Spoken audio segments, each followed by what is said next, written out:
بسم الله الرحمن الرحيم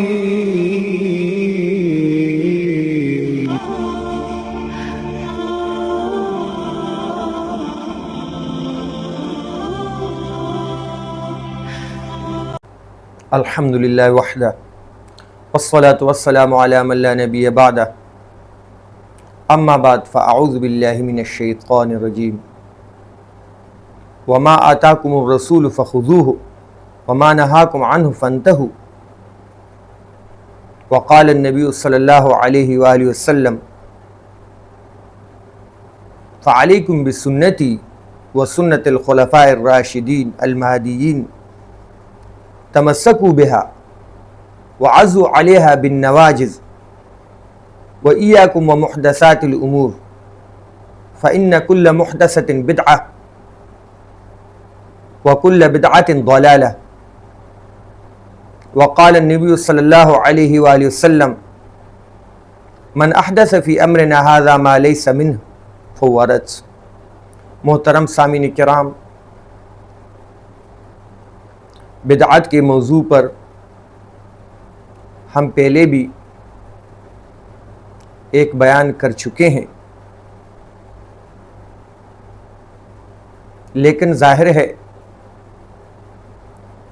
کہ ہمارا وہ بیان اجمالی تھا اور بدعات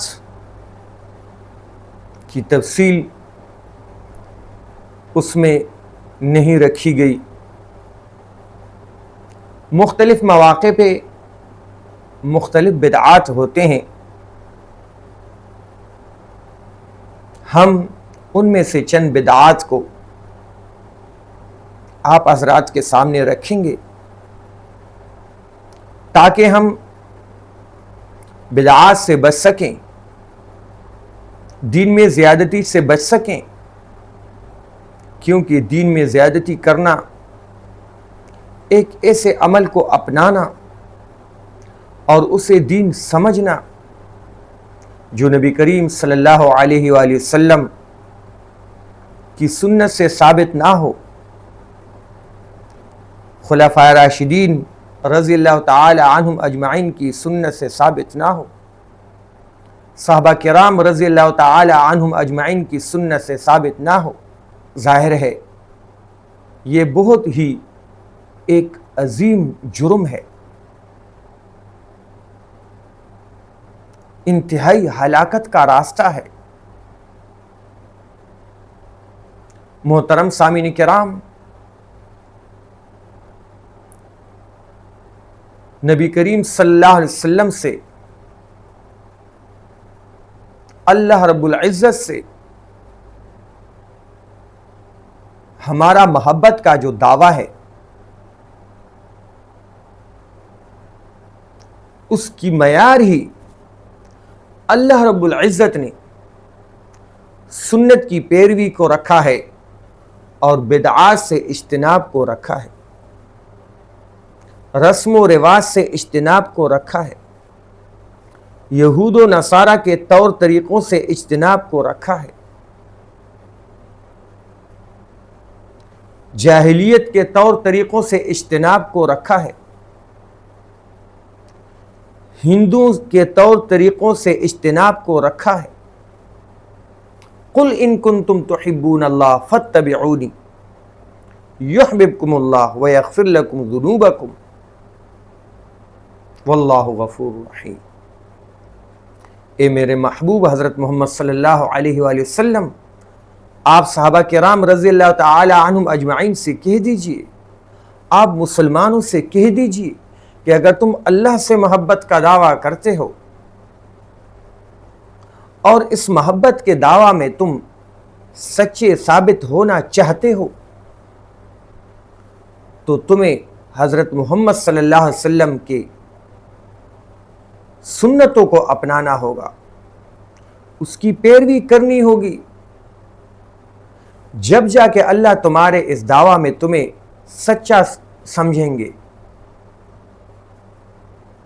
جب جا کے اللہ تم سے محبت کریں گے۔ اگر تم اللہ سے تو محبت کا دعویٰ کرتے ہو لیکن نبی علیہ السلام کی سنتوں کی پیروی نہیں کرتے، بدعات کی پیروی کرتے ہو، تو تمہارے اس دعویٰ کا عند اللہ کوئی اعتبار نہیں، کوئی قدر و قیمت نہیں۔ ہاں، اور جب تم سنت کی پیروی کرو گے تو نہ سمجھی کہ زندگی میں لا علمی کے وقت میں تم نے جتنے بھی گناہ کیے ہوں گے تو اللہ رب العزت ان تمام گناہوں کو معاف فرما دیں گے، اس لیے کہ اللہ رب العزت غفور الرحیم ہے۔ تو بدعات سے اجتناب کا پختہ عہد اور سنتوں کی پیروی کی یہ برکت ہے کہ اللہ فرماتے ہیں کہ میں اس سے قبل، اس سے پہلے جو اس نے گناہ کیے، بدعات کی، غیروں کے طریقوں کو اپنایا، اس کی معافی کر دوں گا، اس لیے کہ میں غفور رحیم۔ محترم سامعین کرام، مختلف مواقع پر مختلف بدعات اپنائی جاتی ہیں اور انہیں انتہائی شوق و ذوق سے کیا جاتا ہے، اور جب بدعت کرنے والے کو سمجھایا جاتا ہے تو وہ یہ کہتا ہے کہ میں اچھا کام کر رہا ہوں، کوئی برا کام تو نہیں کر رہا۔ اس بنا پر بدعاتی بدعت سے بچتا نہیں، اس لیے کہ بدعاتی بدعت کو دین سمجھتا ہے، اور بدعت ایک ایسا گناہ ہے جو نیکی کی چادر جو ہے اوڑے ہوئے ہوتا ہے، نیکی کی جو ہے وہ ظاہراً چادر لیے ہوئے ہوتا ہے۔ اب جب ایک بندہ ایک گناہ کو گناہ سمجھتا ہی نہیں تو بھلا اسے چھوڑے گا کیسے؟ بدعتوں سے اجتناب میں سب سے بڑی رکاوٹ یہی چیز ہے کہ بدعتی بدعت کو گناہ سمجھتا نہیں، حالانکہ بدعت پر بڑی وعیدیں ہیں۔ میں بار بار یہ حدیث دوستوں کے سامنے رکھتا ہوں کہ جب محشر کا دن ہوگا اور نبی کریم صلی اللہ علیہ وسلم حوض کوثر سے اپنے مبارک ہاتھوں سے اپنی امت کو پانی پلا رہے ہوں گے تو کچھ لوگ ہوں گے جو نبی کریم صلی اللہ علیہ وسلم کے قریب آنا چاہیں گے تاکہ ہم نبی کریم صلی اللہ علیہ وسلم کے ہاتھوں سے پانی پئیں، اور نبی کریم صلی اللہ علیہ وسلم بھی چاہیں گے کہ میں انہیں پلاؤں، لیکن انہیں ہٹا دیا جائے گا، اور نبی کریم صلی اللہ علیہ وسلم سے عرض کیا جائے گا کہ انہوں نے آپ کے رخصت ہونے کے بعد، دنیا سے آپ کے رخصت ہونے کے بعد بدعات کی تھی، دین میں نئی نئی باتیں نکالی تھی۔ چنانچہ نبی کریم صلی اللہ علیہ وسلم بھی فرمائیں گے کہ سحقاً، دور ہوں، ہٹیں۔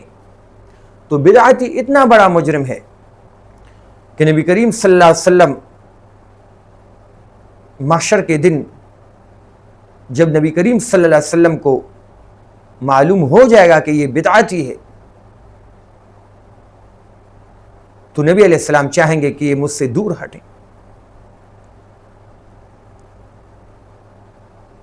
علماء نے، بزرگوں نے بڑا ہی اچھا واقعہ لکھا ہے کہ ایک بزرگ ایک راستہ سے جا رہے تھے، انہیں الہام ہوا جب ان کا گزر دو قبروں پر ہوا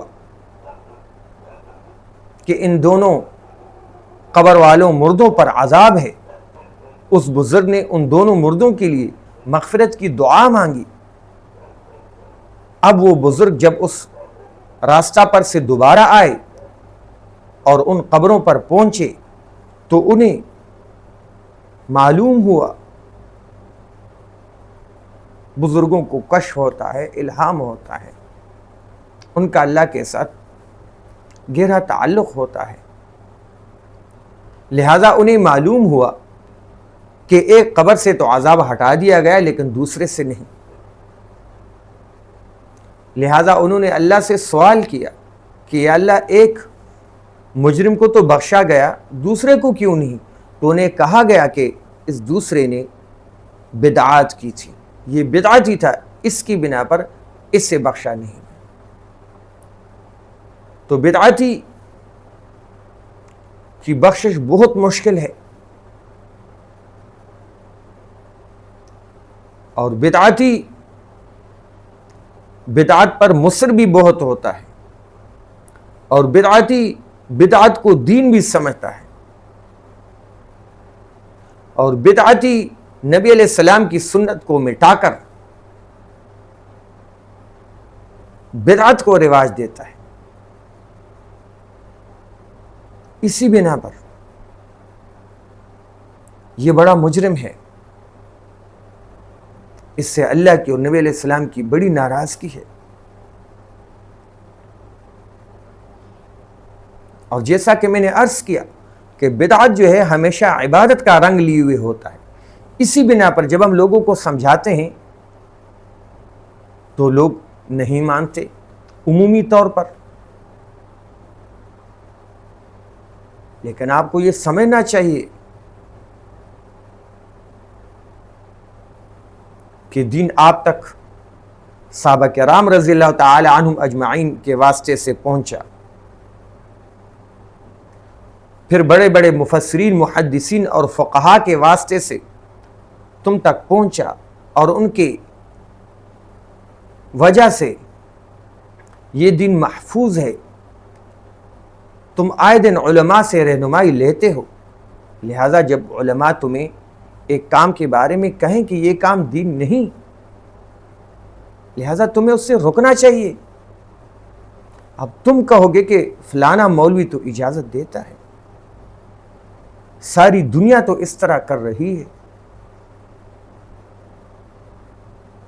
تو اس کو بھی تو ذہن میں رکھو کہ نبی کریم صلی اللہ علیہ وسلم نے فرمایا کہ میری امت میں 73 فرقے ہوں گے۔ اس کو بھی تو ذہن میں رکھو کہ ارشاد باری تعالی ہے کہ دنیا میں اکثر بے علم لوگ ہوں گے۔ اس کو بھی تو ذہن میں رکھو کہ نبی کریم صلی اللہ علیہ وسلم جب اس دنیا میں تشریف لائے تو گمراہی کس قدر جو ہے وہ عام تھی، ہدایت والے کس طرح تھوڑے تھے، ان پر کس طرح سختیاں آئیں۔ اس کو بھی تو سوچو کہ موجودہ دور میں 7 ارب، تقریباً 7 ارب انسانوں میں سے 2 ارب مسلم ہیں، 5 ارب تو غیر مسلم ہیں، تو کثرت تو حق کی دلیل نہیں ہے۔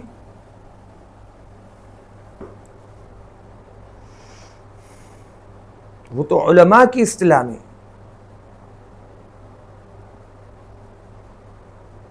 اہل علم کے فن میں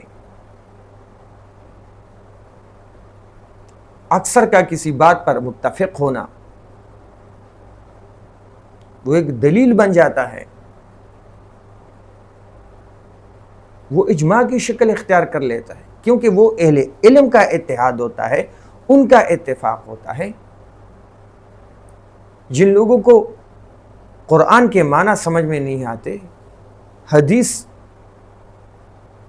کو نہیں سمجھ پاتے، علم فقہ سے دور ہیں، عام لوگ ہیں، ان کا اتحاد، ان کے کسی عمل کو ترجیح دینا وہ تو حق کی دلیل نہیں ہے۔ الرحمن فاسأل بھی خبیرہ، اللہ کے بارے میں کسی اہل علم سے رہنمائی حاصل کرو۔ ہاں، عام لوگوں کے بارے میں تو نہیں کہا گیا. ہر عالم تو حق کی دلیل نہیں. کیا یہود کے علماء کے بارے میں اللہ نے نہیں فرمایا کہ انہوں نے میرے آیات کے بدلے میں دنیا کو اختیار کیا، رشوتیں کھائیں، مال لیا اور تورات کے حکموں کو مٹایا، انہیں چھپایا، ان سے اعراض کیا؟ تو کیا ایک پیٹ پرست مولوی، نفس پرست مولوی، پجاری مولوی کیا ہمارے لیے دلیل بن سکتا ہے؟ نہیں، ہرگز نہیں.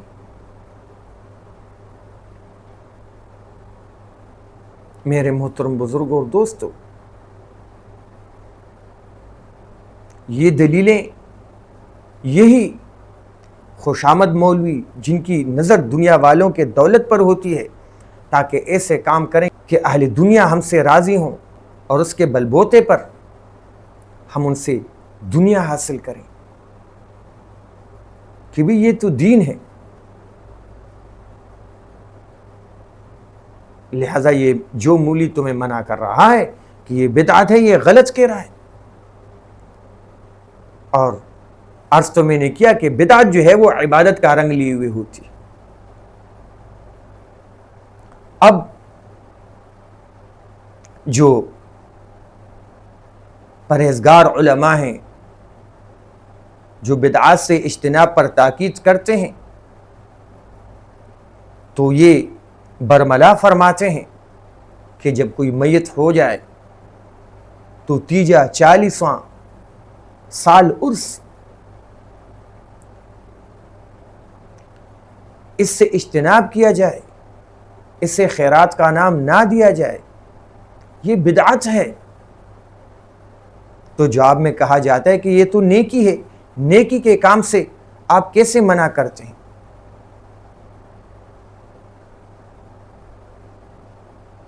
میرے محترم بزرگوں اور دوستو، کسی کو کھلانا پلانا یقیناً اچھی بات ہے.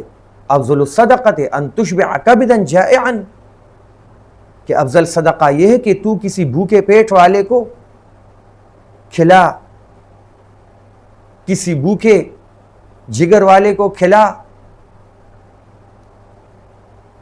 کسی کو کھلانا پلانا اس سے کوئی ممانعت نہیں ہے، لیکن اس کے لیے طریقہ سنت ہونا چاہیے. تو کیا نبی علیہ السلام سے یا صحابہ کرام رضی اللہ تعالی عنہم اجمعین سے یہ ثابت ہے کہ جب میت ہو جائے تو 30ویں دن، پھر 40ویں دن، پھر 1 سال بعد لوگوں کو کھلانا لازمی ہے؟ یہ تو میت کے ورثاء پہ ہے کہ وہ خیرات کریں، کسی کو کھلائیں پلائیں یا نہ کھلائیں پلائیں، ان کی استطاعت پر ہے. اعلانیہ کھلائیں پلائیں یا خفیہ کھلائیں پلائیں، تھوڑا کھلائیں پلائیں یا زیادہ کھلائیں پلائیں، یہ ان کی مرضی پر ہے. اب بات یہ کہ یہ خیرات ہے، ہم کہتے خیرات نہیں، ان متعین دنوں میں کسی کو کھلانا پلانا یہ ایک رسم بن گیا، ایک رواج بن گیا، یہ ایک بدعت ہے. ہر اچھے کام کے لیے طریقہ بھی سنت ہونا چاہیے. حضرت امام سفیان ثوری رحمہ اللہ فرماتے ہیں لا يستقیم قول وعمل ونیت الا بموافقت السنہ، کہ آپ کا کوئی قول یا آپ کا عمل یا آپ کی نیت اس وقت تک قابل اعتبار نہیں ہوگی جب تک کہ وہ سنت کے مطابق نہ ہو. وہ اس وقت تک قابل قبول نہ ہوگی جب تک وہ سنت کے مطابق نہ ہو. عمل کی قبولیت کے لیے سنت کی اتباع لازمی ہے. نیک کام کرو گے طریقہ سنت نہیں ہوگا، عمل قبول نہیں ہوگا. ورنہ تو نماز پڑھنا تو اچھی عادت ہے، اچھی بات ہے. تو کیا ہم طلوع آفتاب، غروب آفتاب اور زوال کے وقت نفل پڑھ سکتے ہیں؟ یہ اجر کی بات ہے؟ نہیں، گناہ ہے، ناجائز ہے. کیونکہ یہ تینوں اوقات، سورج کا نکلنا، سورج کا غروب ہونا اور سورج کا بالکل وسط آسمان پر آنا، یہ ممنوع اوقات ہیں. لہذا ان میں آپ کی نوافل، آپ کی نماز قابل قبول نہیں بلکہ جرم ہے. کیا ذکر کرنا اچھی بات نہیں؟ جب تک آپ ذکر کرو گے اللہ کی معیت، اللہ کی نصرت آپ کے ساتھ ہوگی. لیکن اگر آپ ننگے ہوں، لیکن اگر آپ لیٹرین میں ہوں، تو کیا آپ کو اجازت ہے کہ آپ ذکر کریں، زبان سے باتیں کریں؟ مکروہ ہے، گناہ ہے، کہ اس سے فرشتوں کو تکلیف ہوتی کیونکہ آپ برہنہ حالت میں ہیں. کیا روزہ رکھنا اچھا عمل نہیں؟ تو کیا آپ عید کے دنوں میں، عید الفطر اور عید الاضحیٰ کے دنوں میں روزہ رکھ سکتے ہو؟ منع ہے. سال کے 5 دن روزے رکھنا منع ہے.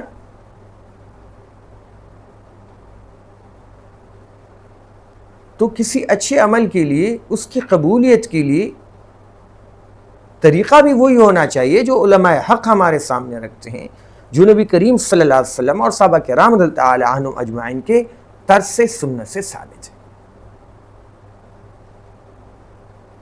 لہذا یہ تیجا، یہ 40واں یہ سال، ان دنوں کی تخصیص شریعت میں قطعاً نہیں.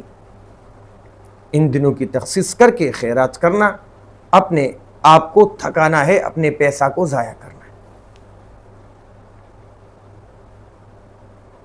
اسی طرح جب قبر بناتے ہیں، اس کو بھی چوڑی پھر اونچی، یہ سب جہالت ہے. سنت طریقہ کچی قبر، بالش سوا اونچی، اور پکی تو بالکل نہ کیا جائے کہ گناہ ہے، سنت کے خلاف ہے، اللہ کی رحمت کے لیے ممانعت کا ذریعہ ہے. لہذا ہماری قبر، ہمارے میت کی قبر زیادہ چوڑی نہ ہو، زیادہ اونچی نہ ہو، اسے پکا بالکل نہ کیا جائے. یہ سنت طریقہ ہے. پھر قبروں پر پھول کی چادریں، خوشبودار پانی، یہ سارے بدعات ہیں. اس کا سنت سے کوئی تعلق نہیں. ہاں، میت کے لیے پھول اس کے اچھے اعمال ہیں اگر اس نے کی.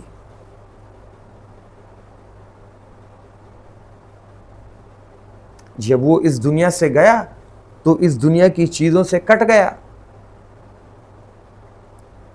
وہ ایک الگ ماحول میں چلا گیا. اس کے لیے وہاں جو فائدے کی چیز ہے وہ اس کے وہ اعمال ہے جو اس نے پہلے بھیجے.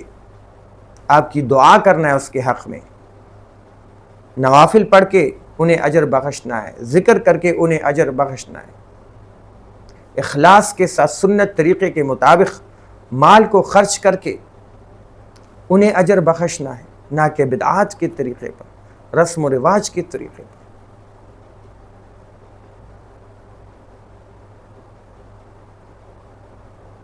اور جیسی میت ہو گئی، اب جو مال و دولت اس نے چھوڑا، اب وہ اس میت کا نہیں رہا، وہ ورثاء کا ہو گیا. لہذا اگر آپ اس میں سے کچھ رقم لے کے کچھ خیرات کرنا چاہو تو ہر وارث سے اجازت لینا لازمی ہے. اور جب ورثاء میں یتیم ہے، یتیم کے مال میں سے لے کر جب آپ نے کسی کو کھلایا پلایا، کسی بڑے بھائی نے یا دیگر بڑوں نے، تو انہوں نے ان لوگوں کے پیٹ میں جنہوں نے یہ کھائی یہ چیز، جہنم کی آگ بھری. ان الذین یأکلون اموال الیتامی ظلما انما یأکلون فی بطونہم نارا. یتیم کے مال کو پیٹ میں ڈالنا جہنم کی آگ کو پیٹ میں ڈالنا ہے. سوچو سمجھو. اسی طرح قبر پر دفن کے بعد اذان دینا اس کا سنت سے کوئی تعلق نہیں۔ اذان 5 نمازوں کے لیے مشروع ہے، دفن کے بعد میت کی قبر پہ اذان دینا یہ بدعات میں سے دین میں زیادتی ہے،